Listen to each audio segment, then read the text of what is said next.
Hello, friends. This is Nachum Kaplan from Moral Clarity, and it's time for a bit of a rant. Let us begin with a simple statement of fact, one that causes activists to hiss like startled cats when they hear it.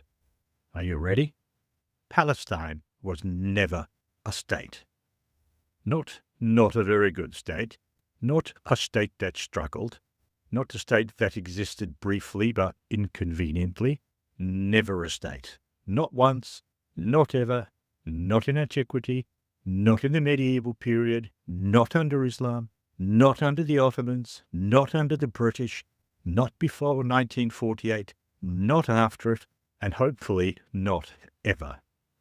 There was no Palestinian kingdom, no Palestinian empire, no Palestinian parliament, no Palestinian army, no Palestinian currency, no Palestinian kings whose faces appear on coins that archaeologists dig up. History is a bit of a cruel bitch like that. It insists on evidence, and so do I. Now, I know what you're thinking, because whenever I say this, I always get the same response. Oh, but Palestine existed. You can't say Palestine doesn't exist. Well, yes, Palestine existed, but so did Gaul. So did Mesopotamia. And also the Balkans. Geography is not sovereignty.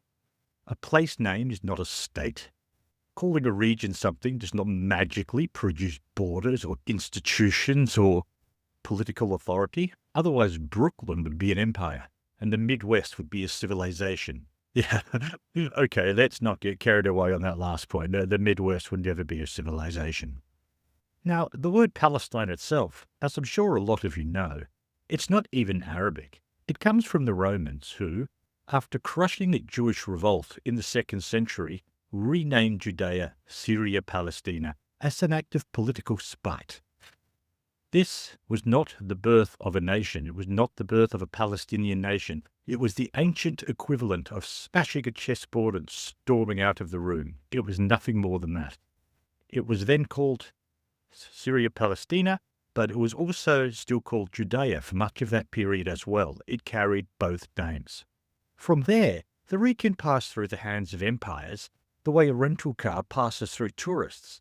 Byzantines, Arab caliphates, Crusaders, Mamluks, and then for 4 centuries, that's 400 years for those of you who can't count, the Ottoman Empire, which ruled the land until the First World War. During all of that time, 400 years of Ottoman administration, there was no Palestinian state. None.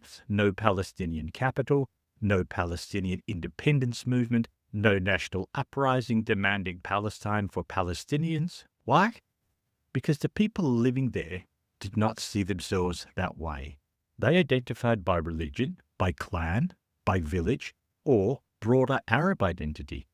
They were Muslims, Christians, Jews, Arabs, Syrians, subjects of an empire. The idea of a distinct Palestinian national identity only emerges in the mid-20th century, and quite late in the mid-20th centuries at that, in the 1960s. And even that was solely in opposition to Zionism. It was not a continuation of some ancient sovereign tradition. That's just bullshit, outright bullshit. After the First World War, the Ottoman Empire collapsed, and the British took control under the British Mandate of Palestine, organised by the League of Nations, which was what came before the United Nations and was just as inept. Hard to believe, but true. But this is where the modern myth-making really gets ambitious. The mandate was not for a Palestinian state.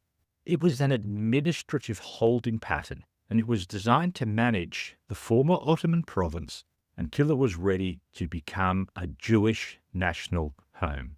For the simple reason that that is where Jews come from. Jews come from Judea. Arabs come from Arabia. I'm very, very sorry if you find that confusing. Jews are indigenous to the region, which was before the Romans renamed it, when it was still Judea. The mandate, the British mandate, explicitly recognised the Jewish people's historical connection to the land. So, still no Palestinian state. In 1947, the United Nations, which by this time had replaced the League of Nations by replacing one inept institution with another, proposed a partition. one Arab state, one Jewish state. The Jews accepted, the Arab leadership rejected it, launched a war instead, and lost. Wars have consequences, which is something activists are actually very comfortable asserting right up until those consequences applied to Arabs in 1948. Now here's the part that usually triggers the shouting. Between 1948 and 1967, Egypt controlled Gaza and Jordan controlled Judea and Samaria. If there was ever a golden opportunity to establish a Palestinian state, that was it. And yet, nothing. No declaration, no independence, and, you guessed it, still no Palestine. Apparently, Palestinian statehood only becomes urgent when Jews are involved. What a coincidence.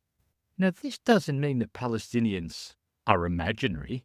It does not mean that they're not real people, and it certainly does not mean that their suffering is fake. It does not mean that they lack rights, and it does not mean that they lack dignity. What it does mean is that the claim that Israel stole a country called Palestine is historically illiterate nonsense and a ginormous lie. You cannot steal something that never existed.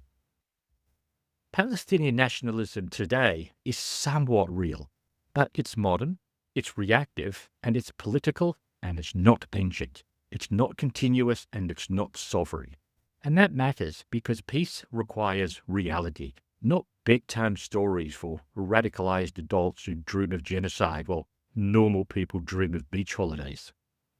History just does not care about slogans. It cares about records, facts, institutions, and power. And the historical record is clear, brutally so. Palestine was a place. It was a province. It was a mandate. But it was never a state. No amount of chanting will ever change that. This is Nachum Kaplan. Thank you for listening, and until next time, please stay on the side of light.